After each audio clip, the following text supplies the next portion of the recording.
Welcome to this webinar from Transportation for America. This is Reintroducing T4A's Principles. I am Chris Rawl. I'm the Outreach Director at T4A. This webinar will be recorded and we will share the presentation and slides to all who've registered. Feel free to use the chat to submit questions and comments, and we will do our best to get as many questions as possible at the end of the presentations.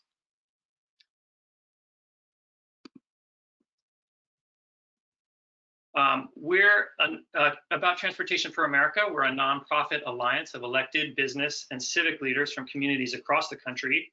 We support moving people safely and affordably to jobs and services by multiple means of travel with minimal impact to communities and the environment. And we do this through advocacy, technical assistance, research, and analysis.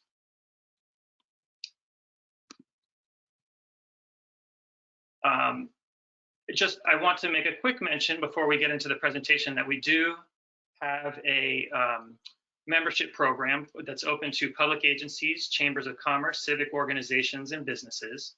And there's many benefits for joining. And so if you have questions about joining, please get in touch with us and we can talk more about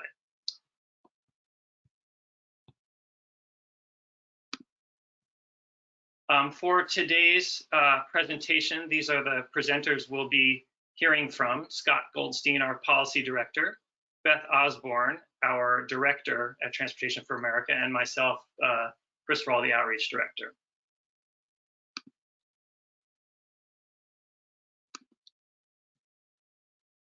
And just to give you a sense of what we're going to be covering today, first of all, this is a once-in-a-generation opportunity. There's a reason that 2021 is so important for the future of transportation in this country. The approach for Transportation for America is taking and tackling these reforms. We'll go over that. And then also how you can get involved in being a part of this change that we're hoping to create in transportation in the country. And at this point, I'm going to pass it off to Scott Goldstein, who will take us through part one. Thanks, Chris. Hello, everybody. So we're going to talk a little bit about what's happening and why this is a once-in-a-generation opportunity. We have a really interesting conversion of things. We have the expiration of the current transportation law, the FAST Act, on September 30th. For those who are aware, it was, go back one slide, please. It was extended by 1 year, and so it now expires this year on September 30th. We also have, likely to happen this year, a stimulus bill. We're obviously debating a COVID emergency relief bill right now in the Congress, but all indications are that as soon as they pass that bill, they're going to turn to a stimulus bill. The size, the shape, the scope is really to be determined, but we know infrastructure will be a part of it. I've heard Senate and House leadership say as much, and so the conversion of both a major stimulus and a reauthorization is unique and gives us a once-in-a-generation opportunity. And let's not forget that Congress is about to approve a bill that, for the third time, will provide unprecedented levels of transit operating assistance support. You had the CARES Act, you had the December Relief Act, and now you have the bill being debated right now. And so 3 times in a vote, Congress has said we're going to support transit operations.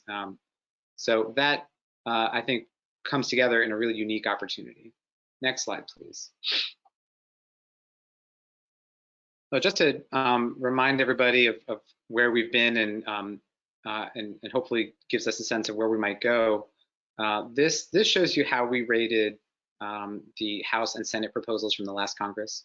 The House put forward H.R. 2, which was the infrastructure piece of that was called the INVEST Act.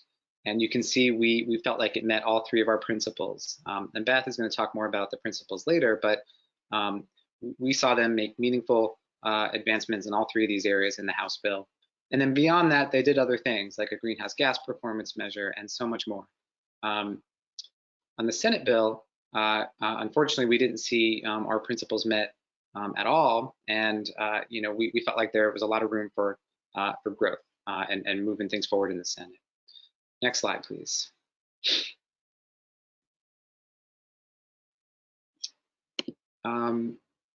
Next slide, please. Perfect. Well, if you go back one slide, you would have seen we have a new administration. We have, we have the president, Amtrak Joe, as people call him sometimes. We have a new transportation secretary who has said really things that give us a lot of hope about complete streets and transit and passenger rail. And so we're excited about the opportunity that that can be, that's presented by the new administration and building on what we just talked about in the House bill. Next slide, please. Another thing that gives us hope is that the Future of Transportation Caucus has just relaunched. You see the three co-chairs there, Chuy Garcia, Ayanna Pressley, and Mark Takano, representatives from Illinois, from Massachusetts, and California. They have organized a caucus that is about what is the purpose of our transportation system? How do we improve equity and address the climate crisis? And the caucus, as well as individual members of the caucus, are putting forward bold ideas to move us forward. They're part of the reason why the House advanced such a thoughtful bill in the last Congress, and it's just one example of why we think there's an opportunity now that we haven't had in recent memory. Next slide, please. And yeah, I mentioned some of this earlier, but there is unprecedented activity. The first thing is that Congress has voted twice, overwhelmingly bipartisan, for federal transit operating support in the first two COVID relief bills. There's a third bill being debated right now that would provide an additional $30 billion for transit operations. That's unprecedented, and it really gives us hope for future opportunities. You've got a resolution that was introduced in the last Congress and will be reintroduced soon from Chuy Garcia of Chicago. He's a co-chair of the caucus I just mentioned. He's calling for funding highways and transit at the same level. That is bringing transit up to the level of highways. And so, we think that provides opportunities for ongoing federal operating support, for a really robust capital expansion program and a capital maintenance program. Not to mention, finally enough money to invest in fleets of electric vehicles to move us forward in that respect. And so there's so much that we can do if we brought transit up to the same level as highways. And so we're excited about that. And I mentioned HR 2, which passed the House in the last Congress, and we expect to be the foundation of what the House moves forward in this Congress. The Senate, as everybody knows, has switched parties. And they're going to begin the process of writing their own bill. We're really hopeful that they will advance something. They will see what the House did, which was much more, in line with our principles, as you saw, than their proposal from the last Congress. And we're hopeful that the momentum from some of this unprecedented activity and from the House bill will help move the Senate into a more forward-thinking direction. Next slide, please. Right, well, I think at this point, I will turn it over to Beth, and she will go over our principles. Thank you, Scott. So before I jump into the principles, which some of you will be familiar with, I wanted to first thank again the folks in our network who participated in helping us narrow our priorities down to 3 areas.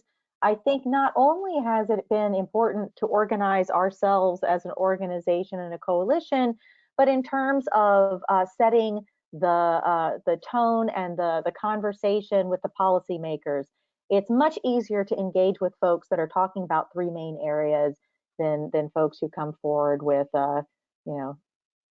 40-page document with 12 priorities and 73 subparts.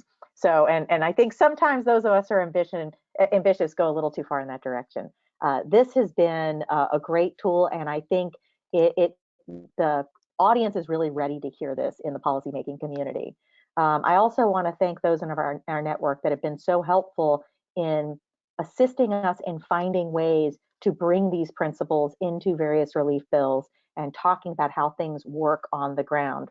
The administration really wants to hear from those who have seen how things play out on the ground, both for the good and for the bad. They're particularly interested, as you would probably not be surprised to hear, in smaller cities like the one that the secretary was mayor of.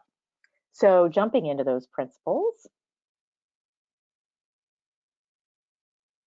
the top one is fix it first. And I should say it's the first one because it's really hard for me to pick between the 3 as a top priority. Fix it first is just responsible governance. The notion is when the taxpayers asked to fund something, it come with a plan, that project come with a plan to maintain what you have built while maintaining the overall system, to make sure that we are not building communities we can't afford to maintain. The people who are left behind in those communities suffer when we do that. It's not acceptable. But it can be politically challenging to do this sometimes. Repair projects can be inconvenient. And so it doesn't hurt to have the federal government, the funder, nudge us in the right direction and make clear that we must do it. We also, as we're going forward, not only need to think about how we're designing those roadways as we're repairing them for the new world, which post-COVID is unlikely to be exactly like what it was before, but also to consider whether or not we want to replace the things we've already built with all of their flaws, or whether it's time to upgrade them. And I'll talk about what that means more in a second. But I'll also say that while we as an organization are a little suspicious of technology presented as a solution, that suspicion often comes because no one specifies what the solution is. It's just like, here's this cool technology and it will get you out of all difficult decision making. But in this case, there is legitimately good technology out there, sensor technology that can help us better target our repair dollars for the right projects at the right time, rather than just using visual inspections and things like that we know are flawed. And it'd be great to bring technology to bear on this effort to make sure we're getting the funds spent in the areas and on the projects where they're going to have the biggest and most immediate benefit. Jumping on to principle 2, and I should say this about principle 1, incredibly bipartisan. This sort of approach passed the House committee with unanimous consent. So this is an area of extreme bipartisanship. Safety has a lot of bipartisanship in rhetoric, but when it comes down to actually having to keep what it takes to keep people safe, especially those outside of a car, there's unfortunately bipartisan resistance, and we're going to need to recognize that and keep pushing. On this front, many of you may have heard that we're very soon going to be releasing the 2021 version of Dangerous by Design. And I will let you know that things have certainly not improved in terms of pedestrian safety. The data we'll be talking about is from 2019 because it takes a long time for the federal government to scrub the data and make sense of it, turn it into information. But we have some information about what we've learned so far from 2020 as well. The notion is in safety, we've talked a lot about creating safety for the motorist in terms of making the car itself safe. And we've talked a lot about making the roadway safe in terms of cars moving around each other. But it's really a highway construct of safety. How do we make cars or roadways as safe as possible for a vehicle-only environment? And that inherently creates a lack of safety and a danger for everybody else. And even for the motorist, because when you're speeding through, when the focus is speed, anyone trying to get out of a driveway or cross the street, even in a car, is a potential point of pretty severe conflict. So we want to get Congress and the folks within the administration setting design standards to think about true safety, even if we have to sacrifice vehicle speed to save lives, which seems to be a hard concept for a lot of people to take in. And there's a lot of points, not just through legislation, but through administrative action that could help in this space. Moving on to principle number 3. Principle number 3 is very much in keeping with the fundamental purpose of transportation, and that is to connect people to jobs and essential services. I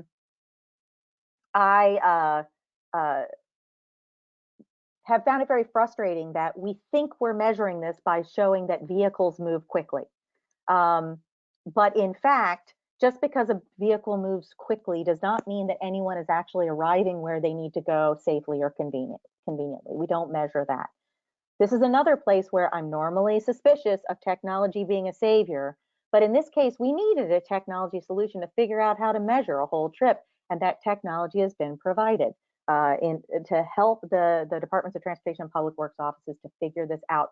How many jobs and essential services can people get to by all modes of travel is a knowable, measurable thing. And the House of Representatives has jumped into this space and established this as a new area of focus in the bill that they passed last summer. And actually, the Senate had a pilot program on it the summer before. I expect the Senate to move much more towards the House on this going forward. And there seems to be a lot of interest within the administration on addressing this issue. So going forward to the next slide, as we talked about before, the House did something, maybe not what we consider perfect on all of these issues, but they took real steps in all three of these issues. On safety, they actually instructed the administration to do things that they could have done with their own authority before, but House members have gotten tired of waiting for. The Senate really did not address any of it. And we're hoping that that changes going forward. The Senate took an old school approach where they created little planning programs and little funding programs to retrofit the damage being done by much larger programs that would continue to create things that need to be retrofitted by a program too small to do it. What we're looking for is fundamental change. I find it frustrating that we need a safety program or a air quality mitigation program. Why are we building projects that create air quality problems and safety problems and things like that? We really need to get into the underlying program and have it deliver better results from the start. Moving on to the next slide, I just want to point out what all of this means. So it's interesting. People will say, well, I don't see climate. But climate is in all three of our priorities. And that's something that we point out in our report, Driving Down Emissions, which I hope you all find as a useful source of information about how to explain why the built environment has to be part of the climate change conversation. The basic premise of it is electrifying vehicles is absolutely essential. It's just not sufficient. It would be like making all the HVAC systems super efficient and then leaving all the windows open. We are doing some research now on the carbon impacts of increasing VMT, and our program is generating directly more VMT. It will be the overwhelming majority of CO2 emissions over the next 10 to 20 years if we don't do something about it. So all three of our priorities talk about this. Anything that makes it safer to get out of a car and get around outside of a car by measuring those trips, by making them less deadly, and by reconstructing our existing roadways with a smarter design is going to get us a climate benefit. Going on to the next slide. We also did a transportation and climate scorecard that talks about some of these individual issues with an organization called Third Way that I encourage folks to take a look at. It kind of labels a whole bunch of actions that can have a big impact on climate. Going on to the next slide. Equity, another huge priority of this administration and something that is getting a lot of attention today. Again, all three of our priorities get at equity. One is sometimes it's really fun to build a shiny new thing on the fringes. That shiny new roadway out the fringes is rarely serving our most vulnerable populations, and our existing infrastructure being allowed to deteriorate is. So fix it first is good for those interior communities, though we definitely need to have a focus on what it means for underserved communities. Second, safety is a big deal. Underserved communities, BIPOC communities, and we talk about this a lot in Dangerous by Design when it comes out. These are the ones that face the most unsafe roadway conditions, and they are more likely to be killed as a pedestrian. So really focusing on safety over speed is a huge equity improvement. And access to jobs and services by all modes of travel means that we value giving people access whether or not they can own a vehicle for themselves and every person over 16 in their home or not. That is fundamentally an equity issue, and our focus on vehicle speeds tells us that we are not even measuring the movement of those in both urban and rural America who are forced to get around outside of a car. It's impossible to develop an equitable system if you are in fact not even considering what the people who are outside of a car need to get around and reach essential services. Going on. We also have partnered again with Third Way, looking at one of the biggest inequities in transportation, and that is a history of a highway program where the highways have barreled through mostly Black communities, but Black and brown communities across the country. And we have a presentation series that show you before and afters that go all the way up to 2002, just clearing a trench through neighborhoods of color and dividing people from the things that they need, and a need to take a look at some of these highways that have come up to the end of their useful life and may need to either be taken down or completely redesigned, and providing funding to do so. Senator Schumer has already introduced a bill to do this. The White House seems very interested in something like this, and doing this in a way that ensures that the people who live there can benefit from the highway takedown by helping people to purchase their homes, fix up their property so that they can participate in the upside of the improvement and not be displaced by it going forward.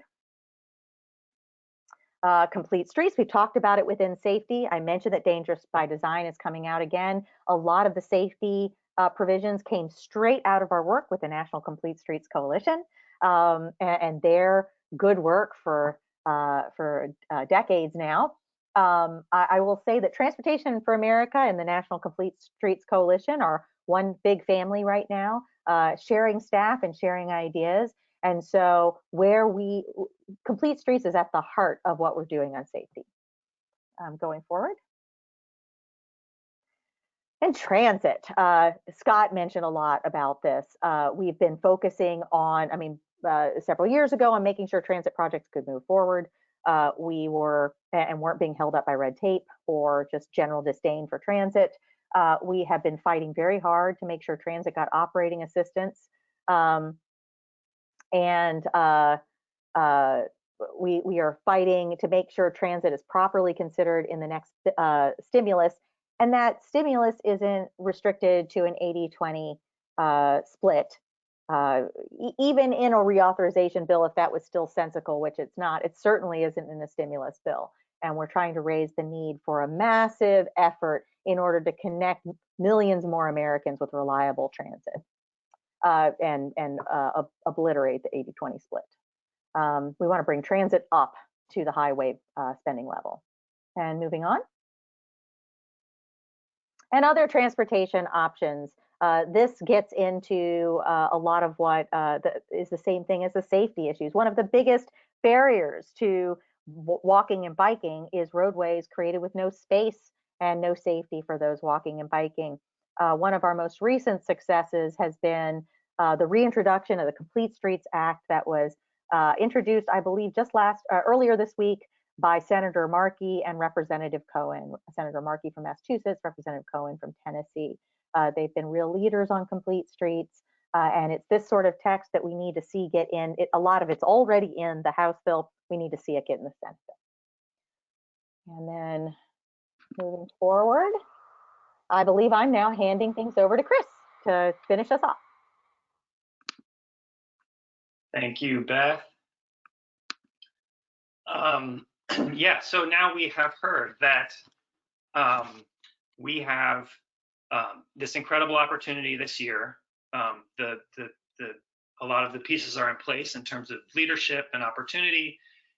We have a set of principles that we think can really move us to a very different picture of improving transportation here in the U.S. And this is where you come in. We cannot just do this on our own. We need your help, and we need your involvement, and we need you to be a part of this change that we're trying to create. And we think that you'll agree that this is a good direction for us to go on transportation. So we have a number of actions that you can take to be a part of this. We've got a letter that folks can send in to their members of Congress. We've got some tools and talking points that can help you to make the case to your delegation and to others in your community to build support and broaden the folks who are moving this forward. And we have some things coming up in the future.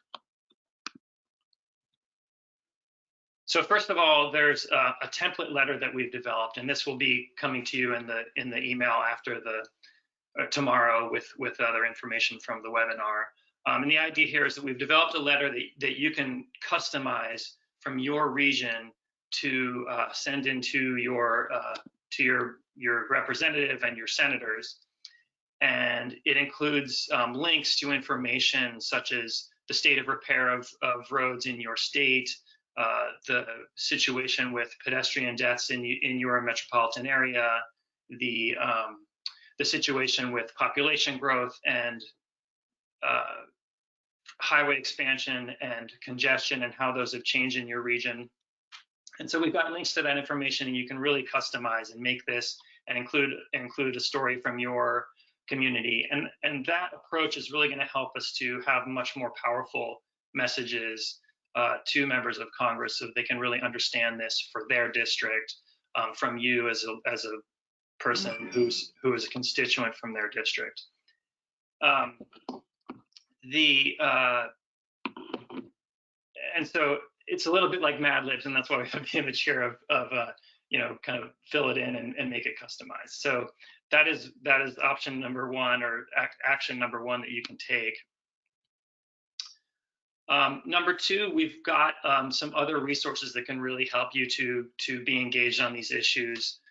We're providing talking points that are from different perspectives. So if you're coming at this more from the business perspective, or you work in local government, or you're a local activist, or we have different talking points that you can use to sort of help talk about these three principles and this approach to transportation reform from your perspective. And along with those, some tools that can help you to communicate with the right folks. So we have a social media toolkit, graphics that you can use to insert into that or into maybe other presentations or things you might be doing, and also even a template for how to request a meeting with your members of Congress. And then you can keep an eye out. We'll be providing some more information in the coming weeks. We're talking about having a month of action where folks can do social media posts, make calls to their members of Congress, submit letters to the editor, and do other types of actions. And we'll be doing prizes for people who really do the most and have the biggest impact. And that is all we have for the presentation. And now we can move on to fielding questions. And I know that Jenna has been checking the chat and letting us know which questions have been coming through. And so we're going to try to answer some of those.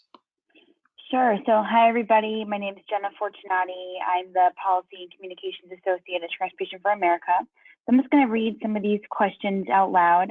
This first one I like a lot from Eileen. I'm a little concerned that the principle prioritize maintenance will be perverted by the usual suspects to justify ignoring needs like missing or too narrow paved sidewalks, curb ramps, etc.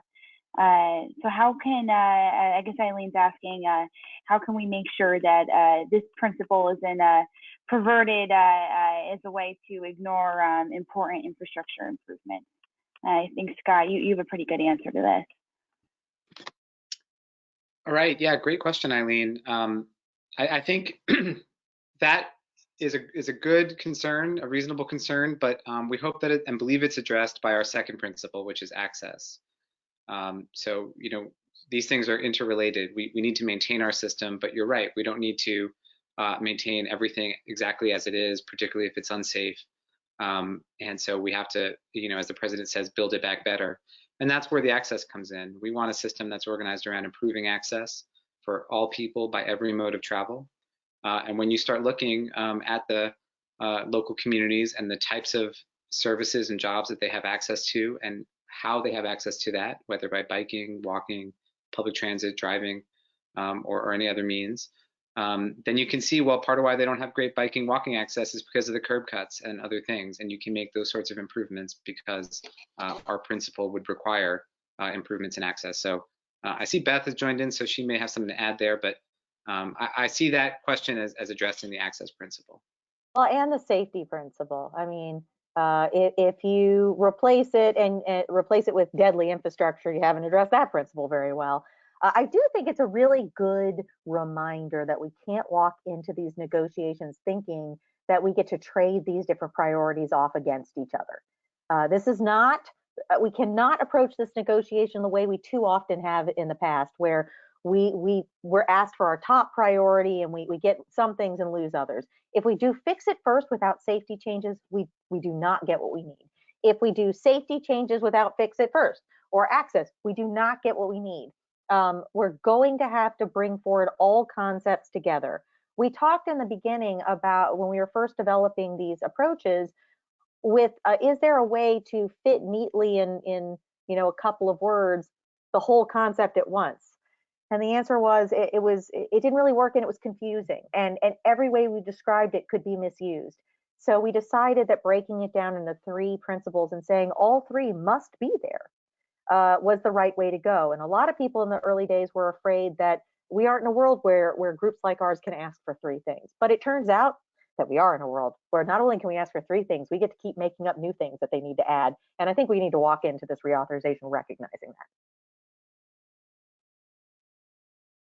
Great, thank you guys both.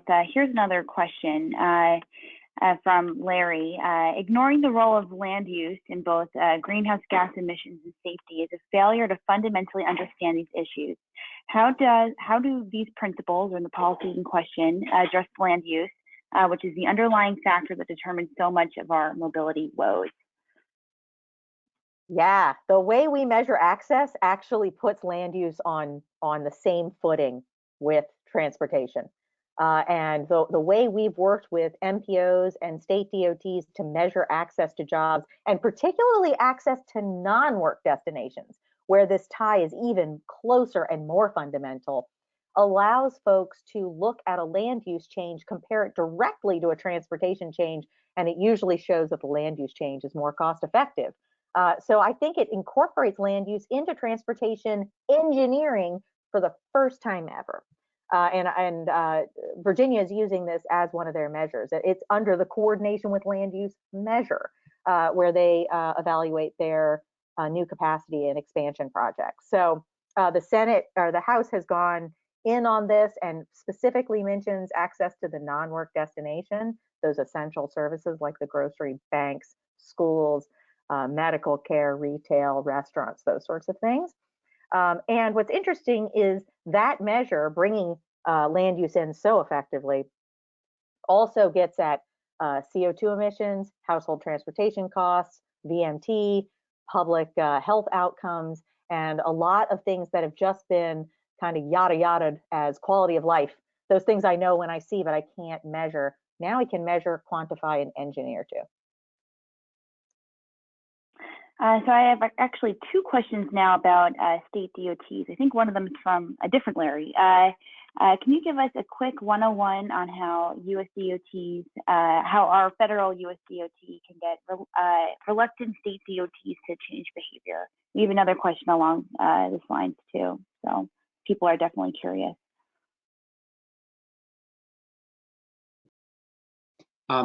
Maybe I'll just jump right in, but the access measure would, sort of necessitate changes in behavior for all the reasons that Beth and I have mentioned previously. Same thing with safety. One thing I don't think was discussed in this in detail in this webinar yet, but currently under federal safety performance measure regulations, states can set negative targets, which means they can plan for more people to die on their roadways in the following year, than the current year. And the House met our safety principle in part by ending the ability for states to do that. And so, the types of changes that states would have to make to meet a real robust safety target where you cannot set a negative target would again necessitate some of those changes. But there's other things, I don't want to keep looking at the House bill as the be all end all, but there's a greenhouse gas performance measure in the House bill, and meeting that performance measure would necessitate changes in how states act. So I think those are just a few immediate sort of big things that would make changes. And I would add there's a lot, Scott just kind of hinted at it, but there's a lot within DOT's authority, including their current rulemaking on the manual of uniform transportation control devices, which lay out standards that right now kind of force public works agencies and DOTs to build the wrong thing. So if you want to, change behavior in public works and departments of transportation, we should probably stop requiring them to do the wrong thing, which is kind of what we do right now. The way our standards are set up, if you want to build a highway through a community, that is pretty much there's all kinds of design specs and standards that you can use to do that work. If, however, you want to build a complete street, there's no design to go look at. You're kind of expected to make it up every time, and every time seek exemptions from the rules through a process that can take 18 to 24 months, which will often get you labeled as a troublemaker for slowing down projects and raising the cost. We need to flip that on its head. When you're building through a developed area, we need to see people, we need to make it easier by our own standards and rules to do what is context sensitive, what makes sense for the community, and make the exceptions fall heavily on the person that wants to build a highway through a place where people move around outside of a car, where they live and where they're walking to school. Thank you guys both. I have another question here from Alex, who loves that access is a priority, so thank you, Alex. But I'm not sure how to answer a follow-up question when someone asks how a state DOT should prioritize access. Can you expand a little without diving into complete wonk land? I will try, but fair call out.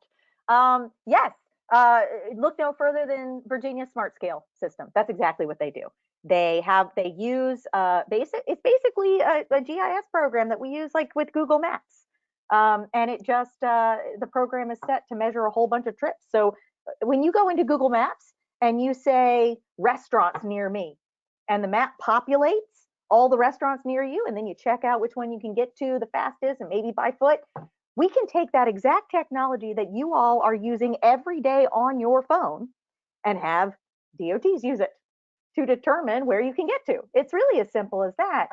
And for a region, you'd have to do a ton of calculations, but because you don't have to have a supercomputer anymore, and you can calculate it in the cloud, in a few hours, you can have every potential trip from every census block measured by all modes of travel. So what Virginia does is they look at all the projects that are on their docket, and they measure the benefits of it and say, well, how is this going to improve people's access to work?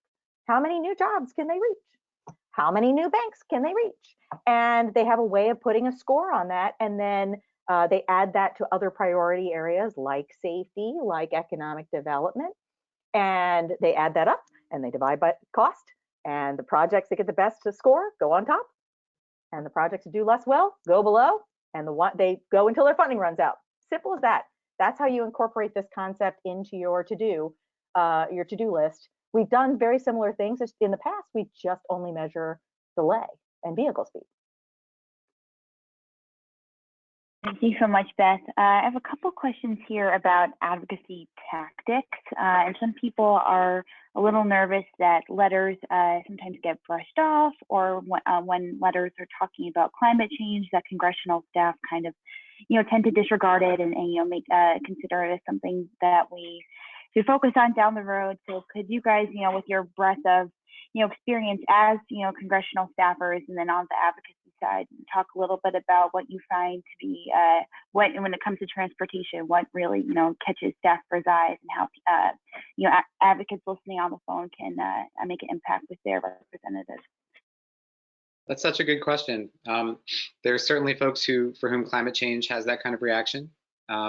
There's folks for whom, other issues will have that kind of reaction. So you have to find the right, doorway in which, you approach somebody. And, I have found a lot of success talking to staffers about safety, and then sort of explaining the climate benefits once the safety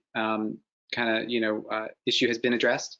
So for example, I can think of several meetings where I've said, and these are climate friendly members of Congress that I'm thinking of that I met with, where, we're talking about safety, and I'm saying, it doesn't matter how much service a transit agency provides and how much funding Congress provides to the transit agency. If the built environment is not safe, and if somebody cannot walk to and from the transit, you're going to be undermining that investment, and it's going to reduce the utility of that transit service and the climate benefits of having it there.